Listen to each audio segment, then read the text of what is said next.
আপনারা part of the government itself, কারণ আপনারাই সেক্রেটারি সমস্ত প্রশাসনিক সমস্ত উন্নয়ন কর্মের একটা প্রাণ কেন্দ্র, এবং আপনাদের এখান যে সংবাদ সংগ্রহ করেন সেগুলি অত্যন্ত গুরুত্বপূর্ণ, জাতীয় পর্যায়ে বলুন এবং মানুষের জীবনযাত্রার উপর যে প্রভাব ফেলে সেটার গুরুত্বপূর্ণ, সেটা আমরা দেখতে পাই ডেইলি। বিভিন্ন বিষয়ে আপনারা তথ্য পরিবেশন করেন, এটা বিভিন্ন নিউজ পেপার, ইলেকট্রনিক হোক বা প্রিন্ট মিডিয়াতে যায়। সেই হিসাবে আমি আপনাদেরকে আমার অভিনন্দন জানাচ্ছি যে আপনারা একটা অত্যন্ত গুরুত্বপূর্ণ কাজ করছেন সেটা, কারণ উন্নয়নের সব জিনিসই, যে কোনো জিনিসই স্বচ্ছতা এবং জবাবদিহিতা দরকার। এই জন্য কিন্তু আপনারা অনেকটা থার্ড আইয়ের মতো, মানুষের দুইটা চোখ আছে, থার্ড আই মানে আরেকজন যদি আমাকে পয়েন্ট আউট করে যে আমি কি করছি এবং ভুল ত্রুটি সেটা কি হচ্ছে, রেখে দেয় আপনাকে টাকাটা পাঠায়। এই যে আছেন না, আপনাকে মেসেজ দিল, একটা হোন্ডা করে চট করে মোটরসাইকেল করে সকালবেলা দিয়ে চলে গেল, কিন্তু আসলে তো ডলারটা আসে বা পাউন্ড স্টার্লিংটা আসে না। কারণ না আসার ফলে কি হয়, আমাদের যে বৈদেশিক মুদ্রা রিজার্ভ, আর আপনারা জানেন যে foreign currency is a backup of our, টাকা ছাপানোর একটা backup, gold, foreign currency, foreign reserve, এইগুলো। তার জন্য আমাদের ক্যাপাসিটি, অর্থনীতির যে একটা সক্ষমতা, ম্যাক্রো ইকোনমিক যে আপনার ব্যালেন্স, সেটা কিন্তু অনেক কমে যায়। এটা কিছুদিন আগেও দেখতেন কারেন্ট অ্যাকাউন্ট ব্যালেন্স নেগেটিভ ছিল, ফাইন্যান্সিয়াল অ্যাকাউন্ট নেগেটিভ, হুন্ডি এবং আমাদের রপ্তানি কিন্তু বেড়েছে, আমদানিও কিছু বেড়েছে।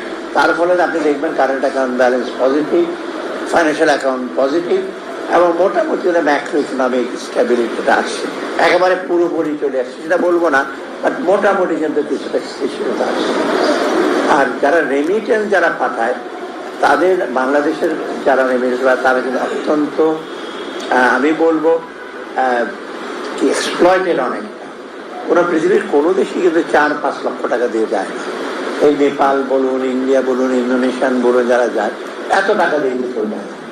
এটার মূল কারণটা দেশে যারা পাঠায়, যারা এজেন্ট, তারা কিন্তু বেশিরভাগ টাকাটা ওরা নেই। ভাড়ার টাকা কিন্তু এত হওয়ার কথা না, মেডিকেল এক্সামিনেশনের টাকা এত কিন্তু সবচেয়ে বেশি। তারপরে আরেকটা হলো কি, এখন তো এই যে যারা রিক্রুটিং এজেন্ট, তাদের করাপশন, তাদের এক্সপ্লয়েটেশন, এইটার হস্তটা কিন্তু প্রসারিত হয়েছে বিদেশে। আমি বলবো না দেশে, যেসব দেশে পাঠায়, এই শুধু যে তাদের অফিসিয়ালরা অনেক আজকাল টেবিলের নিচে কিছু টাকা পয়সা রাখছে, এটা কিন্তু খরচ বেড়ে যাচ্ছে।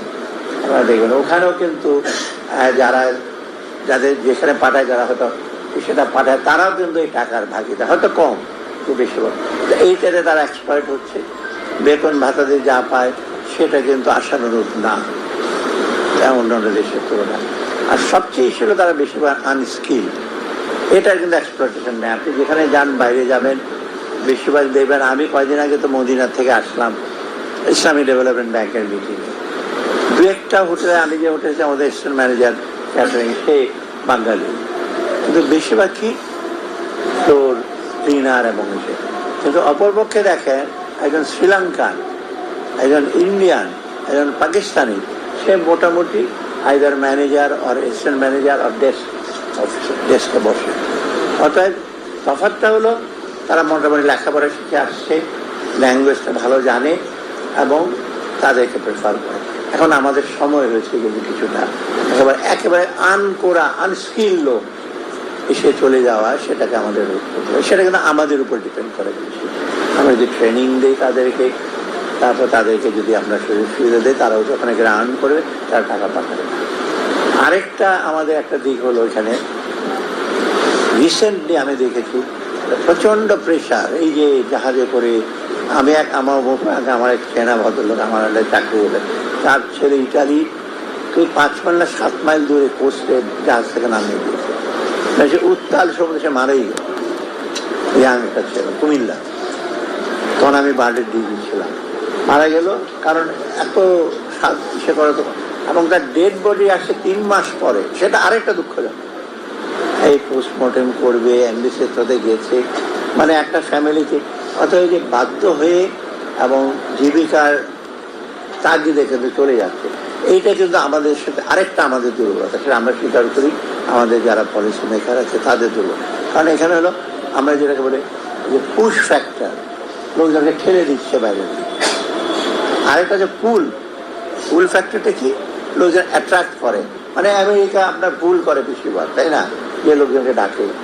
এটা আমরা বলি, অনেক সময় আমরা বলি সিটি লাইটস, মানে ঢাকা শহরে সবাই আসতে চায়, দেখেন না এটা কি, একটা হলো পুশ, গ্রামে নাই কাঠের ব্যাপারী, এটা পুল, এই যে আলো জ্বলা, এটা গান চলা ঢাকা শহর আমার প্রাণ জুড়াইছে, হইচই করতেছে গানের মধ্যে। তার মানে এটা ঢাকা শহরে আসলে এটা কিছু হবে।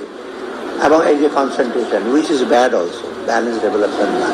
অর্থাৎ আমার এখন চ্যালেঞ্জটা কিন্তু বহুমুখী। প্রথমত এদেরকে আমি বলবো যে অল্প খরচে যাওয়া, তাদের রেমিটেন্সটা এখানে পাঠানো, তারপরে যে ইভেন এয়ারপোর্টে বিভিন্ন জায়গায় এসে বাংলাদেশে আমি বহু আগে ফিলিপিনে দেখেছি, ফিলিপিনের মহিলারা বেশি, আপনারা জানেন, ওদের আলাদা কাউন্টার আছে, ওদের বালিকা বায়ান, বালিকা মানে ওদের ফিলিপিনের মহিলা, আলাদা কাউন্টার রিসিভ করে ওদের ইমিগ্রেশন তাড়াতাড়ি। এখন আর কিছুদিন আগে হয়তো প্রধান উপদেষ্টা একটা কাউন্টার খুলেছেন, বহুদিন যাবৎ বলা হচ্ছে।